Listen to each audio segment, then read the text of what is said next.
So I guess what this is going to be. So a bit of a background. So as Nicole said, we're now into this cycle of a central forum and a locality forum. And with the central forum, what we've come up with is each session is going to follow a very similar format. So the first half is going to be focused in on the process evaluation learning theories. So from November, we're going to do a bit of a deep dive for each session on one of the theories and bring it to life through case studies and conversation and discussion. And that will allow us then to build the next process evaluation and also begin to embed some of the theories in your thinking and your actions that are happening in localities. So just to bring it to life a bit more, we've always toyed with the idea of running almost a webinar Netflix series of our sessions, but we thought we'd do it, we didn't think that was very exciting. So we thought we'd do it in the room with people so we can talk about what they're seeing, what they're feeling, what they're hearing around the theories as we progress. So that's going to be one part of each forum that we are responsible for. The other half is to begin to think about what does the pilot look like over the next 3, 4, 5 years. And what I've got now is a bit of a presentation followed by some discussions to kick that off. And we might do a bit of a dive on one of the enablers, one of the sessions. So already I'm thinking in November that we will do a session, of Karen's in the room, but we will do a session around the marketing and comms on what the future of that enabler looks like and how it can help you, what we've learned, what we want to do going forwards. But for today, it's going to be much more broad. I'm going to give you a bit of an update of where we are in terms of the extension itself. We're going to do a bit of a journey from 2017 through to now and what's happened and what milestones we've hit and what changes have been seen. And at the end, there's going to be two, let's say, 15, 20-minute topics of discussion about what we've seen, heard and felt over the last 18 months generally. And then what do we want the vision to be for the next 4 years? So we'll begin to pull some of that in conversation together. And this is all in the context of, and I'll explain it, of the refreshes of the strategies that are coming up over the next 12 months.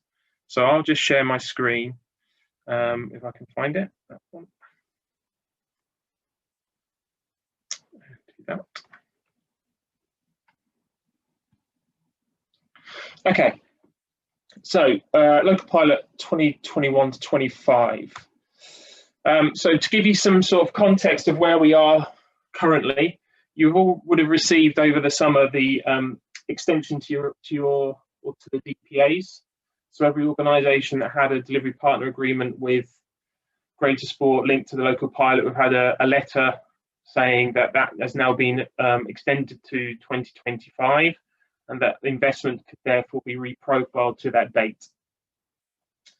Within the last couple of weeks, the core team have had confirmation of the extension to their roles up to 2025, including the evaluation. But that, when I say evaluation, that's funding for the evaluation to continue.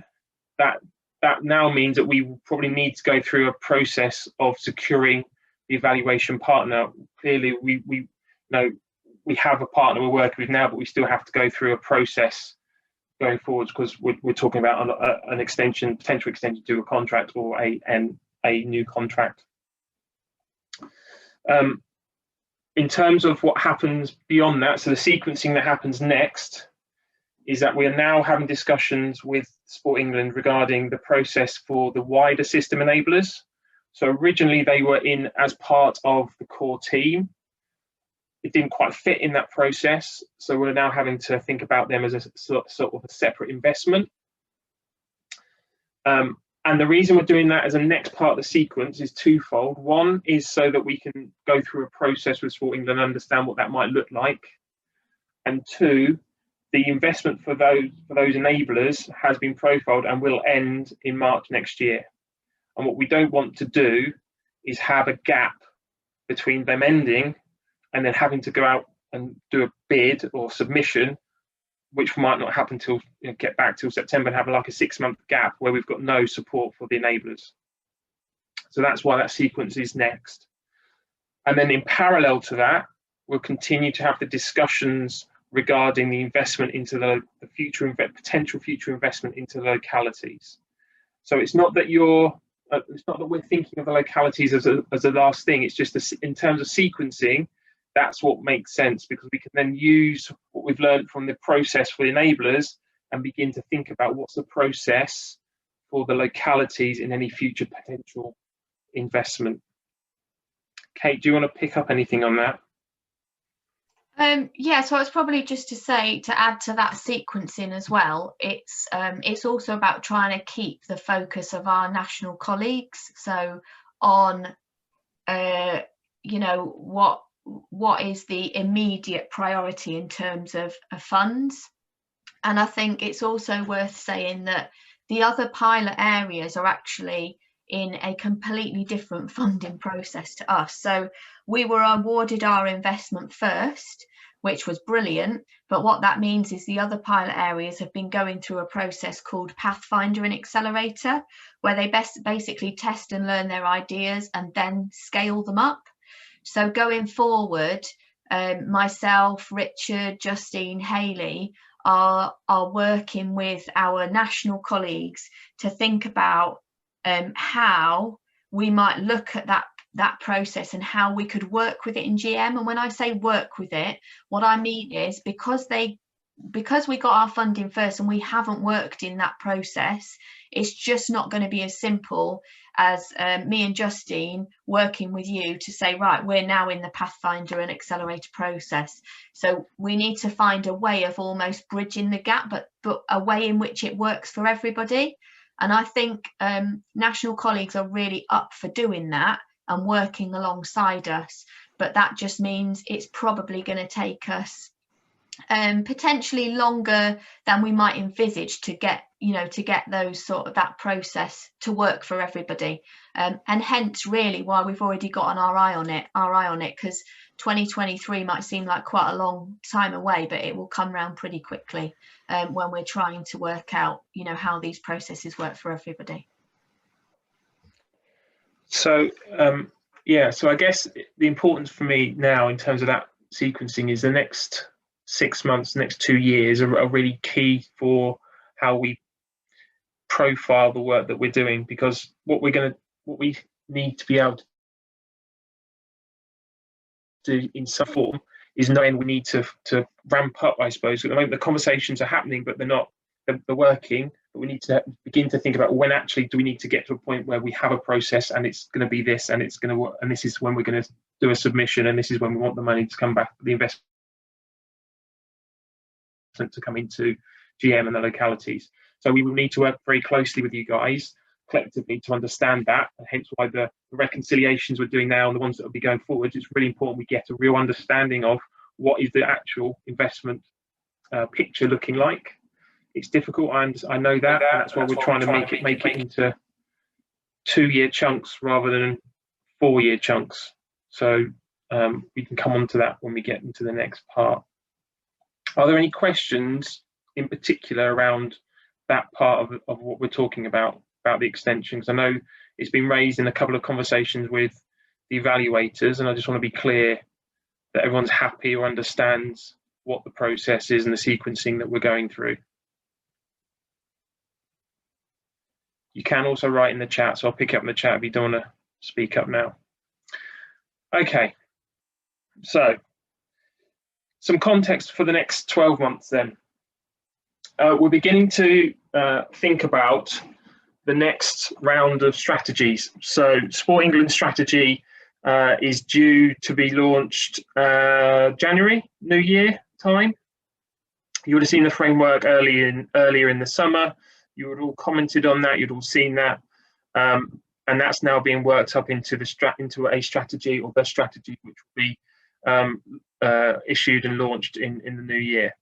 Alongside that, we're now beginning to think about, or how does that play into, how does GM Moving, which is due for a refresh, link into what's being proposed at a national level? And then how does the greater sports strategy align itself to the GM moving framework, which is aligning itself to the national framework. So there's some sequencing happening there as well. So in terms of the local pilot, now is an opportune time to begin to think about where is the local pilot looking to go, the work that we're doing, where's the vision, where do we want to get to with the pilot work in the next 2 to 3 years? And if we can understand that and get to that point collectively, then locality submissions, which again I'll come on to, can align to that vision. So let's take you back. So September 2017, not many of you would have seen the original application that was made to Sport England with the local pilot. So I did a bit of reading and some digging and pulled out some highlights, and some of this may resonate with the work and the way we're working now. So one of the key things was the focus throughout the application was on people and place and not institutions, and I'm sure we can all abide and align ourselves to that as a way of working. It was always part of a co-investment. It was always envisioned to be part of a co-investment, and it was working towards that 75% of the population active or fairly active by 2025, which is the ambition that was set within the GM moving framework. There was a point around adding value. So this wasn't ever necessarily deemed to be a standalone, separately branded, siloed piece of work or program or project. So it's about adding value and building from what already exists. So targeted investment, looking at what resources we had and we could increase, looking at best practice, creating better physical environments, and again that theme of driven by people and the place. So that was where the pilot was beginning to look and become viable. It was looking at around sustainable change. So development of physical activity, resilient physical activity habits, so normalizing physical activity within our target groups. So that's where the sustainability was coming. It wasn't necessarily about sustaining an investment into a project or program. This was about the enablement and change of people's behaviours with regard to their physical activity and the way in which they moved more. As it says there, aligning the pilot with existing programs of transformation, not necessarily creating new programs. And again, emerging good practice to be scaled up and accelerated. So it was to be part of a bigger picture, not to be a part, not to be the thing that sat outside that picture. There was a theme around building momentum. One of the challenges that was highlighted in the original application was not the fact that we couldn't work at pace, but that asset-based development takes time, and we know that, we've seen that, we feel that in the work.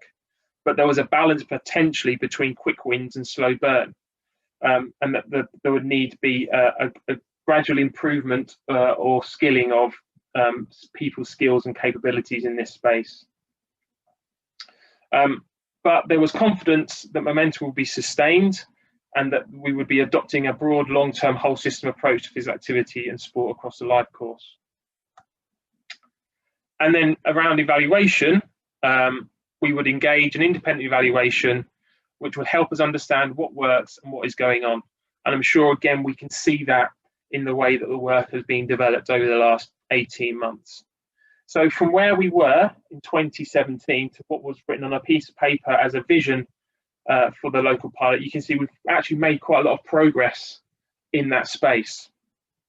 Fast forward to July 2018, this is where the localities probably come together for the first time, I think, in what was called the LDP Live event.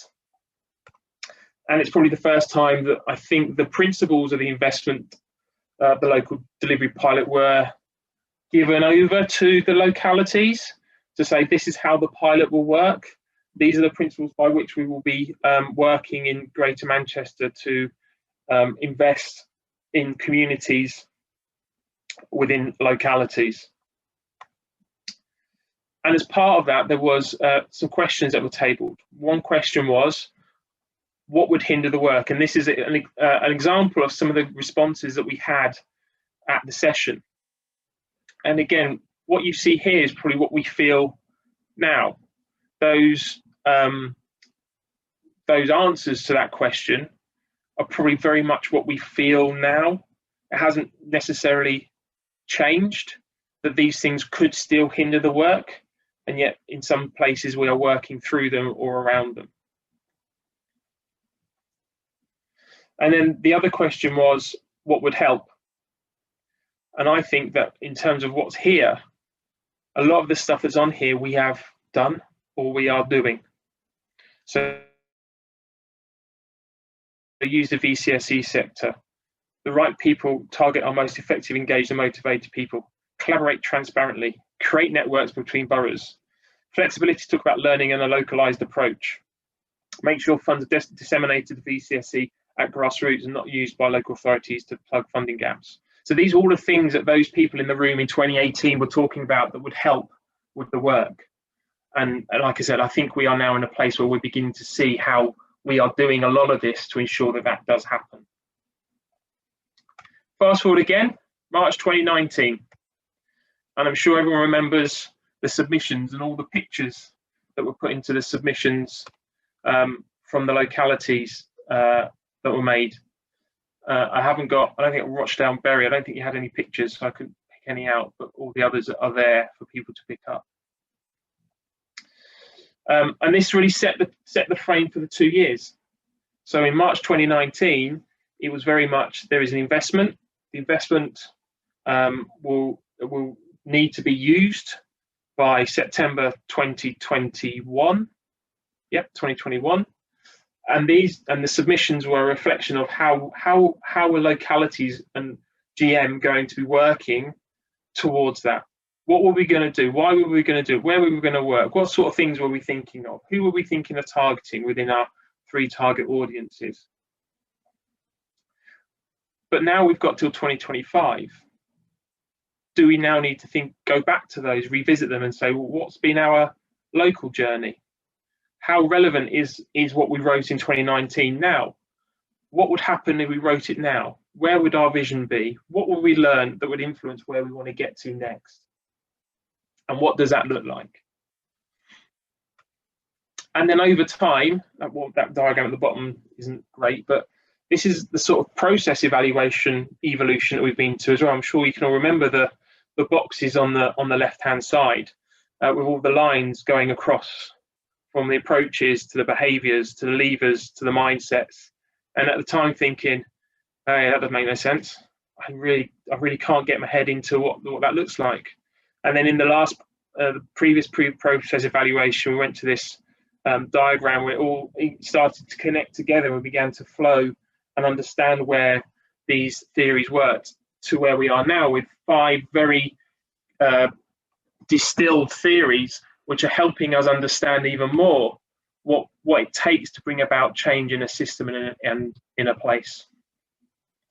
So from 2017 to now, we've gone on a hell of a journey. What we need to do now is go from 2021, which will be next year, to 23 and 25, and begin to continue that journey, but reflect on where we got to so we can know where we want to get to going forwards. I'll just pause there because I think there's been some comments in the chat I need to pick up. 4.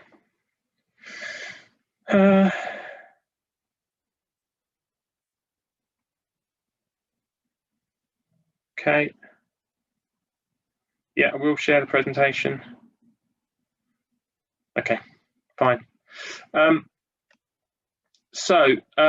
Next question. So next stage for me is, and this is where we'll start some of the discussion.